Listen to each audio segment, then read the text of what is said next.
Olá, meus amados. Hoje, dia 24 de maio de 2022, terça-feira da sexta semana da Páscoa. Evangelho segundo João. Naquele tempo disse Jesus aos seus discípulos: Agora parto para aquele que me enviou, e nenhum de vós me pergunta: Para onde vais? Mas porque vos disse isto, a tristeza encheu os vossos corações. No entanto, eu vos digo a verdade. É bom para vós que eu parta. Se eu não for, não virá até vós o defensor. Mas, se eu for, eu vô-lo mandarei. E quando vier, ele demonstrará ao mundo em que consistem o pecado, a justiça e o julgamento. O pecado, porque não acreditaram em mim. A justiça, porque vou para o Pai, de modo que não mais me vereis. E o julgamento, porque o chefe deste mundo já está condenado. Então, só retomando aquilo que eu tenho dito sempre, estamos no contexto da última ceia de despedida que Jesus faz dos seus apóstolos. Aqui falando somente aos 11, uma vez que Judas Iscariotes já tinha deixado o local da Santa Ceia, o cenáculo onde também acontece o Pentecostes. Então aqui o Senhor agora fala de forma muito clara: agora parto para aquele que me enviou, ou seja, para o Pai. Ele vai voltar para o Pai, nós sabemos disso, porque o Senhor morre na cruz, é sepultado, ressuscita. No próximo domingo nós vamos celebrar a Ascensão, o Senhor que sobe aos céus. E depois o Pentecostes, no outro domingo, que encerra o período pascal. Então, aí o Senhor diz isso: parto para aquele que me enviou agora, e nenhum de vós me pergunta: para onde vais? Por quê? É porque eles estavam tão entristecidos que eles nem tinham mais, talvez, ânimo de perguntar, tanto assim que o Senhor logo em seguida diz isso: mas porque vos disse isto, a tristeza encheu os vossos corações. Porque esses homens tinham colocado em Jesus a esperança dele ser o Messias. E ele fala que vai morrer, ele fala que vai voltar ao Pai, e que não vai deixá-los sozinhos, vai enviar o Espírito Santo, que é o Paráclito. Eles falam: mas quem é esse Espírito Santo? Quem é esse Paráclito? Não sei nem do que ele está falando. Nós conhecemos Jesus, nós sabemos que ele é o Messias, mas a gente achou que ele ia vir libertar a gente aqui, mandar Roma embora, deixar Israel livre. E agora ele vem com essa história que ele vai ser entregue nas mãos do sumo sacerdote e que vai morrer. Então, e aí o Senhor fala, né, que vai voltar ao Pai. Então a tristeza toma conta do coração deles. Quando as coisas não saem de acordo com a nossa vontade, também eles eram seres humanos. Diante da expectativa que eles criaram, eu sempre digo que as expectativas que nós criamos em nossas vidas, quando elas não são correspondidas, elas viram, geralmente na nossa vida, as expectativas não correspondidas viram frustrações. E esse foi o problema. Talvez nesse primeiro momento o coração tivesse entristecido, porque, poxa, a gente estava esperando, então ficaram meio frustrados.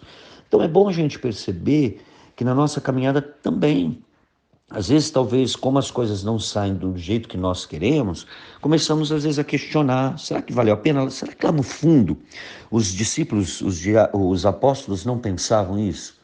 Ai, será que valeu a pena seguir esse homem? Será que esse homem realmente é o Messias? Será que nós nos enganamos?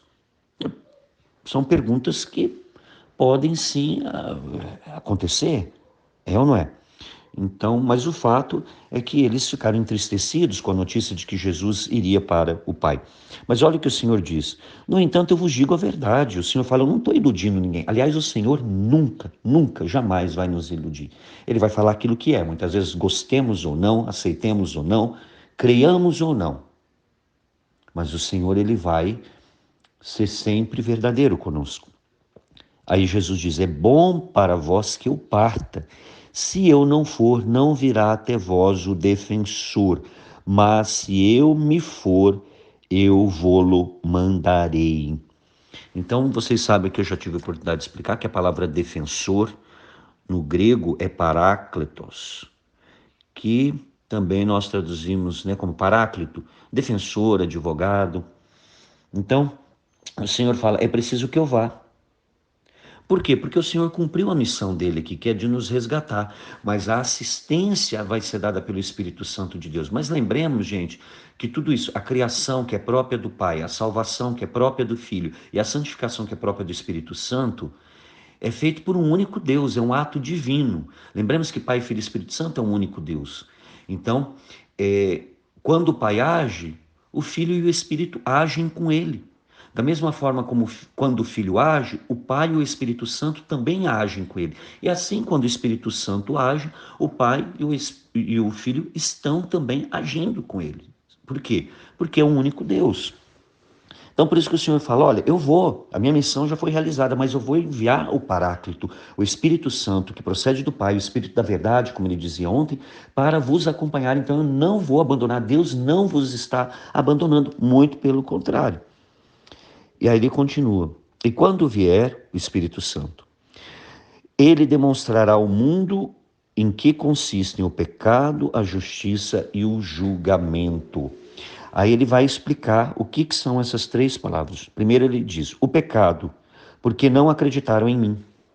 Não acreditaram que ele era o Messias. Então qual foi o grande pecado da humanidade, das pessoas que estavam ali, daqueles judeus que estavam ali naquele período, que Jesus veio como Messias e que não foi recebido? Então qual é o grande pecado deles? Exatamente isso, não acreditarem que ele era o Messias, que ele era o Salvador, que ele é filho do Pai, que foi enviado pelo Pai. Pois ele continua, a justiça, porque vou para o Pai de modo que não mais me vereis. O que é justiça? Justiça, gente, é dar a cada um aquilo que é devido. Então, o Senhor voltou, ele saiu do Pai, então é justo que ele volte para o Pai, porque ele pertence, ele é o único Deus junto com o Pai e o Espírito Santo. Então, ele deve voltar de onde ele veio. Então, por isso que ele fala, isso é a justiça, é dar o que é devido. Então, ele veio, cumpriu a missão dele, então ele volta para o Pai. E aí eles não vão mais ver o Senhor aí só no final, quando o Senhor voltar glorioso, naquilo que nós chamamos de segunda vinda, que na teologia nós chamamos de parousia. E por fim o Senhor diz, e o julgamento, porque o chefe deste mundo já está condenado. Então, através da cruz de Cristo, Satanás vai perder, né, o seu, vamos dizer, o seu reinado, se podemos dizer assim. Então, esse será o julgamento.